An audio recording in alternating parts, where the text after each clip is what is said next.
शास्त्री संघर्ष करो, हम तुम्हारे साथ हैं। मौलिक अधिकार पार्टी जिंदाबाद, जिंदाबाद जिंदाबाद, मौलिक अधिकार पार्टी जिंदाबाद, जिंदाबाद जिंदाबाद। वोटर सीट बता न सकी जो वो सरकार निकम्मी है, वोटर सीट बता न सकी जो वो सरकार निकम्मी है, जो सरकार निकम्मी है, वो सरकार बदलनी है, जो सरकार निकम्मी है। वो सरकार बदलनी है।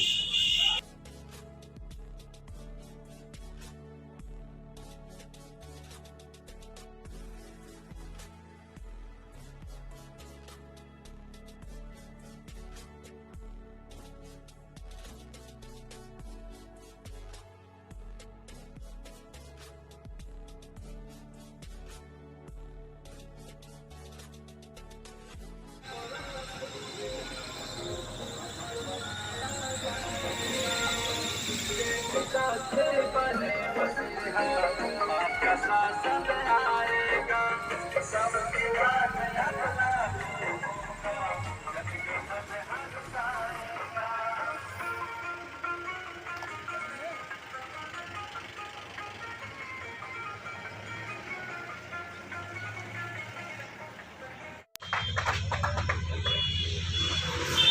बाबा साहेब अमर रहे, बाबा साहेब अमर रहे। मौलिक अधिकार पार्टी जिंदाबाद मौलिक अधिकार पार्टी जिंदाबाद जिंदाबाद। संविधान बताओ, संविधान बताओ।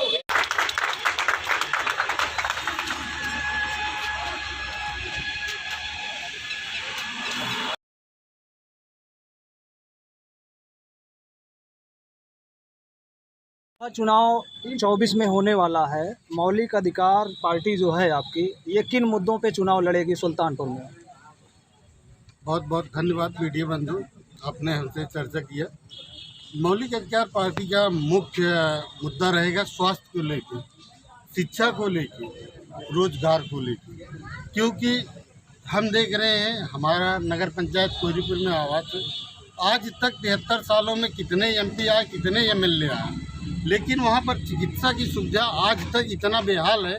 किसी को समझिए, किसी के प्रसव पीड़ा हो गया तो एम्बुलेंस खोजे या प्राइवेट गाड़ी खोजे, और सुल्तानपुर पहुँचने तक कितनी ऐसे कैसे आती है, मतलब मामला बिगड़ गया।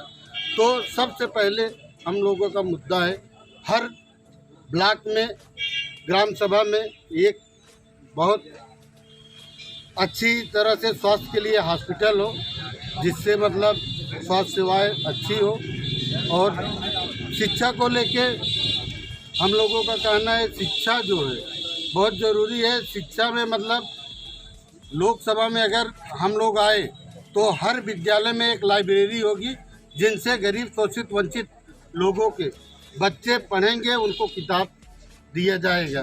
कोई भी तैयारी करे, जो भी उनको तैयारियां करना है, चाहे LLB, BA, BTech, CTech जो भी होता है, जितने भी डिग्रियां हैं, सबकी किताबें उस लाइब्रेरी में उपलब्ध रहेगी। सुल्तानपुर में लोकसभा का क्या सिनेरियो है? आप किन मुद्दों पे चुनाव लड़ रहे हैं? सवाल ये है कि किन मुद्दों पे आप चुनाव लड़ेंगे यहाँ पे? चुनाव का जो हमारा मुद्दा है सुल्तानपुर में, ये वोटरशिप, जो संविधान कहता है कि हर मतदाताओं का वोट देने का अधिकार मिलना चाहिए, जो कि प्रति वोटर प्रतिमाह 4000 रुपये जो कि संविधान में कहा गया है, वो भी सरकार के राष्ट्रीय जो जल जंगल जमीन राष्ट्रीय आय जो है उसका बंटवारा हो। इस तरह के मौलिक अधिकार पार्टी संविधान प्रचार यात्रा के माध्यम से जनता को संविधान की सम्यक जानकारी देना चाहिए, जो कि 70 वर्षों में भारतीय जनता पार्टी, कांग्रेस, सपा और बसपा जैसी पार्टियां संविधान की सम्यक जानकारी नहीं दे पाई, जिसके कारण आज राजनेता मालामाल है, नौकरशाह खुशहाल है और जनता फटे हाल है। इसलिए मौलिक अधिकार पार्टी जो संविधान में जो उनके मौलिक अधिकार है, समता का अधिकार है, स्वतंत्रता का अधिकार है और राजनीति का जो अधिकार है, वो जनता को बताने का पूरा काम कर रही है। और मौलिक अधिकार पार्टी हजारों किलोमीटर चल के सैकड़ों जिलों में बाबा साहब के दिए गए संविधान को जनता को बताने का काम कर रही है।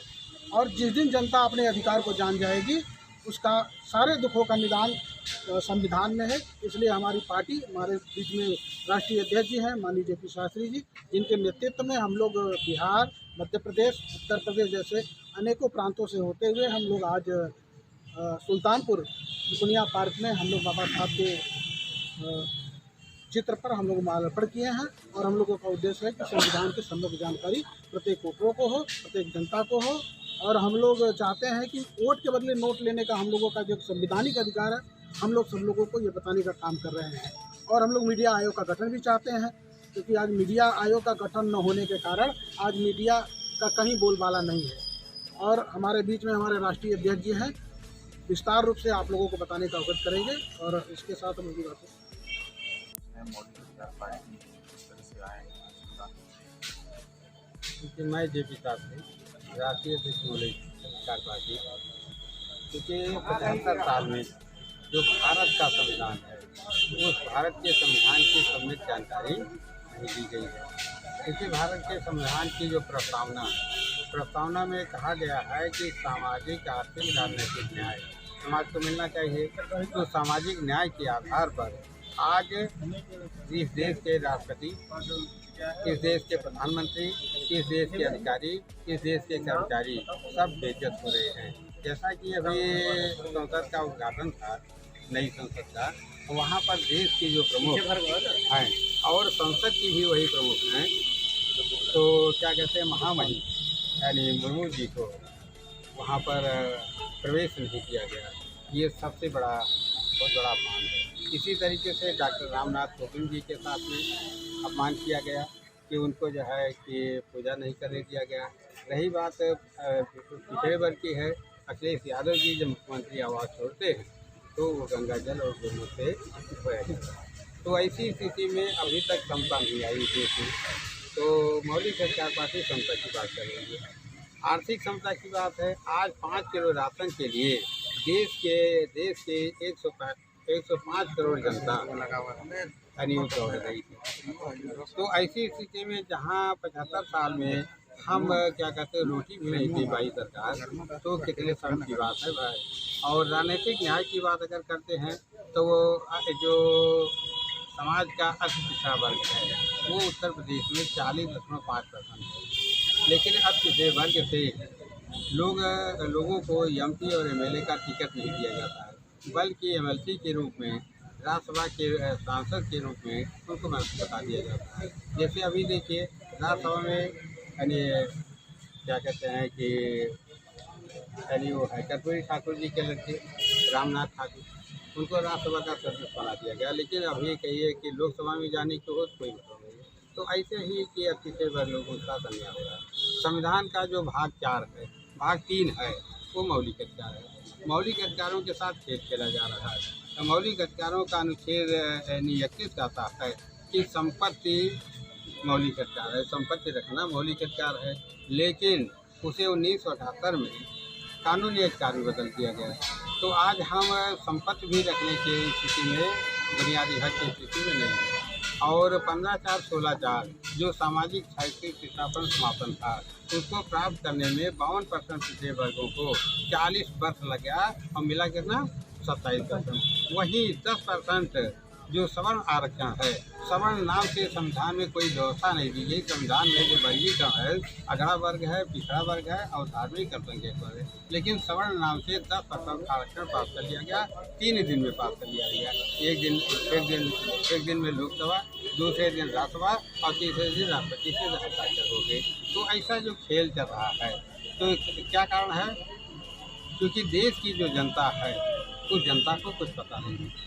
तो ऐसी स्थिति में मौलिक अधिकार पार्टी चाहती है कि हम देश की जनता को, जो देश के मालिक है, हम जन संसद में जाकर और देश की जो असली अदालत है जिसको हम पीपल्स पार्लियामेंट कहते हैं, उसमें हम जाकर बताएं। क्योंकि सरकार फेल हो गई है और अदालत फेल हो गई है। तो नारायण जी ने कहा था महामहिम ने कि अदालत से न्याय की आशा करना अपने आप को धोखा देना है, क्योंकि अदालतें जुआ घर बन गई हैं। तो ऐसी स्थिति में हम जो है संविधान को बताना चाहते हैं। अनुच्छेद 45 का था। कितने जिले में आप लोग की ये यात्रा अभी तक पूरी हो पाई?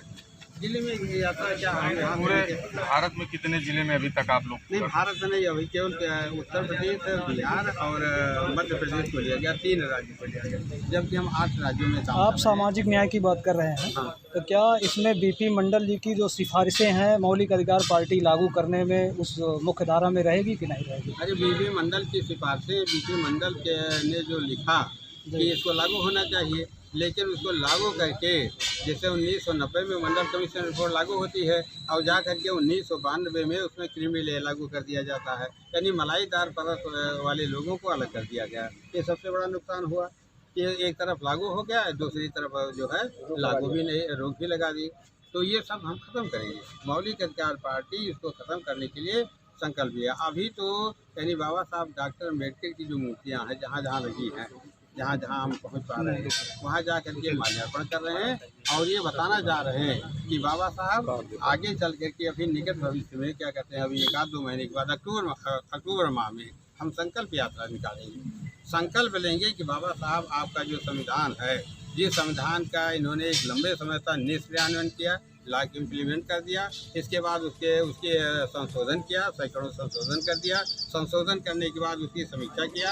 आज समीक्षा में 1976 पेज की रिपोर्ट इन्होंने इंटरनेट पर डाल दिया है, जिसमें लिखा गया है प्रत्येक गांव सभा से एक प्रतिनिधि चुना जाएगा, वो MP MLA कोड देगा। तो उस दिन वही दशा होगी जैसे BDC और DDC खरीदे और बेचे जाते हैं, खरीदे जाते हैं, वही दशा हो जाएगी कि बेचा जाएगा, जनता का अधिकार खत्म हो जाएगा। फिर उन्होंने संविधान को जला दिया। लगातार देश में जातीय आधारित जनगणना की मांग हो रही है, इस पर क्या कहेंगे? जातीय जनगणना की मांग जो हो रही है, तो जातीय जनगणना के लिए 1931 में जातीय जनगणना हुई थी। तो जब क्या कहते हैं 1931 में हुई और फिर जब 41 का समय आया 1941 का, तो चूँकि वहाँ पर क्या 90% लगा कि अधिकार वंचित समाज है, उसकी 1931 की जनगणना में ये 31 यानी 90% अधिकार वंचित लोग दिखाए। तो डॉक्टर श्यामा प्रसाद मुखर्जी बड़े परेशान हुए, तो उन्होंने क्या किया कि 1941 की जनगणना में जो जाति जो जिसे दर्जी है वो जात का दर्जी नहीं है, कपड़ा सिलने का नहीं, पैसे के आधार पर जो लोग पैसे के आधार पर उनको लिख दिया, कहने पर घाल माल किया। तो जनगणना अधिकारी जो था इस वक्त भी जातीय आधारित जनगणना की मांग चल रही है। प्रत्येक 10 वर्षों में जनगणना होनी चाहिए, और जो कि 2011 में हुई, अब 21 में होनी थी, अभी 23 चल रहा है, नहीं हुई है, इसको क्या कहेंगे? तो चूँकि ऐसा है कि जात की जनगणना इसलिए नहीं करवाना चाहते हैं कि राज खुलेगा। अब जब राज खुलेगा तो लोग जानेंगे, ये जनता को अधिकार में रखना चाहते हैं। लेकिन हम मौलिक अधिकार पार्टी के लोग संकल्प लिए हैं। आप जनगणना की बात कर रहे हैं, हम तो ये जनगणना कराएंगे और प्रत्येक जनगणना के बाद भारत के संविधान का जो अनुच्छेद 243 कहा रहा है कि प्रत्येक जनगणना के बाद चकबंदी की जाए और चकबंदी करने के बाद पर्याप्त आवास, पर्याप्त व्यवसाय और पर्याप्त कृषि भूमि पात्र लोगों को दी जाए। तो देहात में चकबंदी और शहर में हकबंदी भी लागू करेंगे। आप संविधान की बात कर रहे हैं कि संविधान को आप लागू करवाना चाहते हैं। हाँ। इस स्थिति में देश में अभी हाल ही में साधु संतों के द्वारा ये कहा जा रहा है कि भारत को हिंदू राष्ट्र घोषित किया जाए, जबकि संविधान में देश को जो है धर्मनिरपेक्ष बताया गया। तो हिंदू राष्ट्र को किस तरह से देखते हैं? नहीं, ऐसा है कि भारत का संविधान धर्मनिरपेक्ष नहीं है, भारत का संविधान पंथ निरपेक्ष है। भारत की संविधान की जो प्रस्तावना है उसमें पंथ लिखा गया। पंथ मतलब 7 धर्म के लोग हैं, सबको अपने अपने रास्ते पर चलने का अधिकार है। लेकिन भारत का संविधान धर्म सापेक्ष है। धर्म सापेक्ष इसलिए है कि जो सिक्का है, सिक्के पर सम्राट अशोक की लाट यानी सिक्का सर्कस है, भारत में धम्म ध्वजा रही है और तिरंगे झंडे पर धम्म चक्र है। वर्तमान में जो हिंदू राष्ट्र की बात कर रहे हैं उनके लिए क्या कहेंगे? भाई जो धीरेन्द्र शास्त्री हैं और भी ऐसे बहुत सारे लोग हैं, तो उनके लिए क्या कहेंगे? ऐसा है क्योंकि अभी वो हिंदू राष्ट्र की बात कर रहे हैं, क्योंकि गैर हिंदू जगह नहीं है। जब जिस दिन हम गैर हिंदू को जगह देंगे तो उस दिन हिंदू राष्ट्र कहने की बात हम चुप हो जाएंगे, अपने आप बंद हो जाएगी। हाशिए पे रहने वाले समाज के लिए क्या जो है मौलिक अधिकार पार्टी क्या काम करना चाह रही है? नहीं, हाशिए पे रहने क्या मतलब, जो शोषित वंचित दलित पिछड़ा तबका है, हाँ। उसके लिए मौलिक अधिकार पार्टी का क्या जो है तो विजन है? शोषित दलित जो क्या कहते हैं कि SC OBC के लोग जो हैं, तो अभी जैसे शेड्यूल कास्ट शेड्यूल ट्राइब को 1932 में तो लोकसभा और विधानसभा में आरक्षण मिल गया, लेकिन अभी राज्यसभा और विधान परिषद में आरक्षण नहीं मिल पाया। 75 साल हो गया, क्योंकि जो अभी SC के जो राजनेता गए, चाहे वो असेंबली में गए और चाहे वो क्या कहते हैं पार्लियामेंट में गए, तो चूँकि वो क्या कहते हैं कि अपने बल पर नहीं गए, उनके अंदर पिछलग्गूपन है, पर निर्भरता है, और क्या कहते हैं कि ये अस्थायी भाव है, कि परिवर्तन नहीं होगा। क्या कारण है कि ओबीसी के अधिकारों के जो सम्मेलन होते हैं उसमें ओबीसी की संख्या कम होती है? ओबीसी क्योंकि ओबीसी के लोग जो है वो घोर अभी उसमें अज्ञानता में है, उनको जानकारी नहीं है, उनको पता नहीं है कि हम ओबीसी हम हैं, क्या हम है, कुछ उनको जानकारी तो ऐसे में एमबीसी या ओबीसी को अधिकार कैसे मिलेगा? नहीं, जगाना पड़ेगा।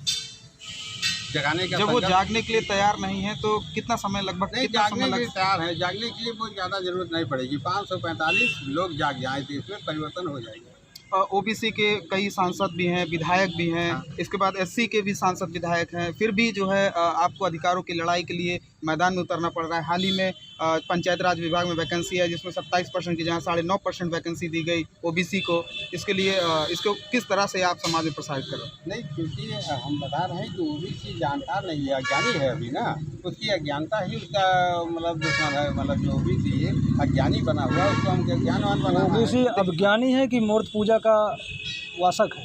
नहीं, अभी उसको यही पता है कि हमारा भगवान यही है, जबकि असली भगवान तो डॉक्टर अम्बेडकर आ गए हैं। देश में ओबीसी नेतृत्व की सरकार है ऐसा भाजपा के लोग कहते हैं। नरेंद्र मोदी ओबीसी हैं, फिर भी ओबीसी की जातिगत जनगणना नहीं हो रही है, ओबीसी का अधिकार नहीं मिल रहा है, उनके अधिकारों को काटा जा रहा है, उसको लेकर के क्या विचार? भाजपा के लोग कहते हैं कि नरेंद्र मोदी ओबीसी के हैं। मैं पूछना चाहता हूँ भाजपा के लोगों को, क्या काका कालेलकर आपने यानी ओबीसी के मोदी जी के समाज को पिछड़ा माना?